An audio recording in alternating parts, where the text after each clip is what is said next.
today marks the 75th anniversary of Jackie Robinson breaking barriers in Major League Baseball, and this, my friends, is something to celebrate.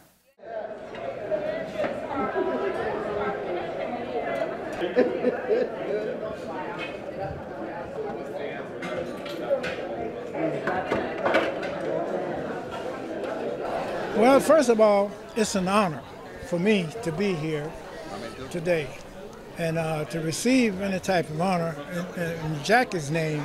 It's got to be great. It's a great day for me, a great day. Of course, you know, when I left baseball, I went into police. 1974, I became the first black supervisor in the Houston Police Department after studying 5 years in my son's treehouse. But other than that, in 24 years on the force, playing baseball here with the Colt 45s, as they were called initially, it's been a great, great time for me, and I hope the city is feeling as great about things as I am. When you were 13 years old, you saw Jackie Robinson. That's when Jackie Robinson broke the color barrier. What was going through your mind as a 13-year-old when you saw that? Well, being that young, you know, it's hard to think about all the things that you think. I was thinking more or less of being successful, making my mom and dad proud of me, whatever I did. And try to be honest with people and treat people right. And that's been my motto over the years. If I can treat you right, I'm going to do it. I go out of my way to help the elderly and things of that nature. That's about all I can say. As I understand it, you played on the Monarchs with Jackie Robinson? I played Jackie Robinson. I played with the Kansas City Monarchs. Oh gosh, man, I can't even think of the year. Many years ago. Same team. Yeah. Same team. What was the history there with you kind of following in the same footsteps as Mr. Robinson? Well, first of all, it's a very difficult thing. See, what people don't understand, I was traveling with a team called the Kansas City Monarchs, and we had a bus had 600,000 miles on it and no air conditioning. And times were tough. As a matter of fact, when the bus would break down, look like every other day somewhere, and what do? We didn't have any phones. There were no phones. So you just stay out there on the mercy of the people. And it was very difficult, but challenging and this type of thing, yes. But I made it. And just talk a little bit about just the mark that he made for other colored baseball players to play the game and be successful, live out a dream. I would hope that my legacy, treating people right, doing the right thing, staying out of trouble, these are some of the things, some of the attributes that I, as a police sergeant, and being the first black supervisor in HPD, by the way, we used to try to tutor those kids and do the right thing. When in doubt, give it to the violator. And those are some of the things that I tried to do. I tried to carry myself in a way that I made people proud of me. And this is about basically all I could say. Hey, JC, I had a question. Today's your birthday, right? Today is my birthday. Same day as Jackie Robinson. What does that mean to you? Well, Jackie Robinson being the first black to play in the Negro American League, the Negro Leagues or whatever, Jack has always been an idol of mine. I've always thought highly of him because I know some of the things that he went through, just like myself. I went through some hard times, but it's just a tremendous day for me. And some of the things that if people remember me, well, this is good. I want them to remember me in a good light. And that's about all I can say. I appreciate it.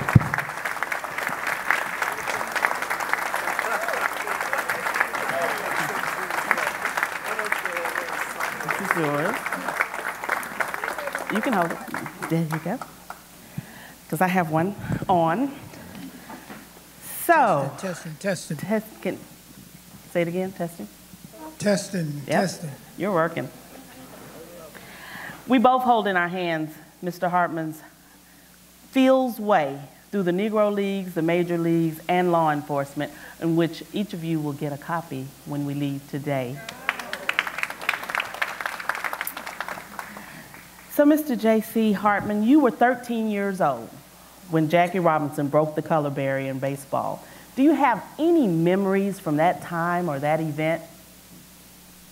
Not really. I don't have that many memories like that at that young, tender age, but that I want to really talk about.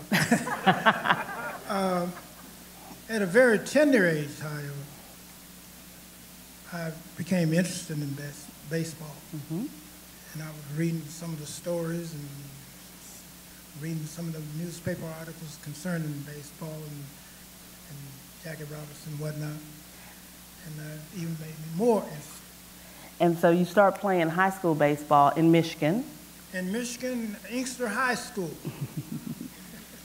Believe it or not. And scouts started looking at you in high school. Well, not as much as when got started touring around a little bit, but I guess I created enough interest. Buzz. A little buzz. And so you start playing for the Kansas City Monarchs. That was the beginning of your career with the Negro Leagues? That was my first beginning of traveling with buses, 600,000 miles on them and no air conditioning, things of that nature. That's when I first started my baseball career. And so with the Kansas City Monarchs, which was your first team, you mentioned that you were in buses with no air, but how would the towns greet you, and how would the local African-American community, would they come out? Jackie had actually played for that team, so they were probably a pretty popular team. When you hit town, what was your popularity level? Well, the popularity was good, and the crowds was even good, but getting to and from the parks was very difficult for considering we were riding around in a bus that had 600,000 plus miles on it and no air conditioning. And for some reason it would break down occasionally and often. That was the difficulty. So who on the team was the best mechanic? Well, the bus driver, really. However, it was difficult. Considering we didn't have air conditioning for the bus, period, and we had to travel every night, seemingly had to go somewhere, another city. We wouldn't come and stay 3 or 4 days in one particular city. We had to keep moving. And you mentioned that Satchel Paige was always hours late showing up, and that would delay the games. Well, that too, but he was traveling around in comfort. And still wouldn't show up on time. And we couldn't play until he got there. Uh-huh. He was our drawing attraction. Uh-huh. Well, after that, you played in the Army and in the minors in San Antonio and in Idaho, where you lived with a black family. You were the only African-American household in town, practically. I read that in your book. And that one day, you were in Oklahoma, and you got called up to play for the majors. Tell us about the new expansion team, the Colt 45s, and your experiences here in Houston. You want to know about the good one? Well, you can tell us the good and the bad. Well, we had our moments, I'll tell you. Colt 45 was a young bunch of aspiring young men trying to make it, and deal with life's problems and whatnot. We had a relatively young team, but there was a lot lacking as far as facilities and stuff for supporters. Mm-hmm. But we made it. Excellent, excellent.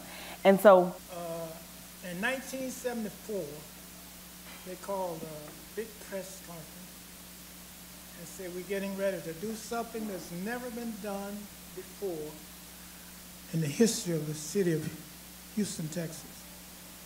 I said, well, what's that? They said, we're going to promote you to the rank of sergeant. And I said, well, it's rah, rah, rah. it's past time. Oh, that was a good feeling. In 1974, I did become the first supervisor in the history of the city of Houston, Texas. Rah, rah, rah. It's interesting, today Jerome Solomon wrote a story about this in the Chronicle, and he talked about how when they called you up from the majors, that it was on the second half of the paper. Houston didn't make a big deal. It was behind a Battlesteins ad and all this other stuff, and that the Houston Police Department did a press conference. So between 62 and 74, there was a lot of progress made. A lot of progress made.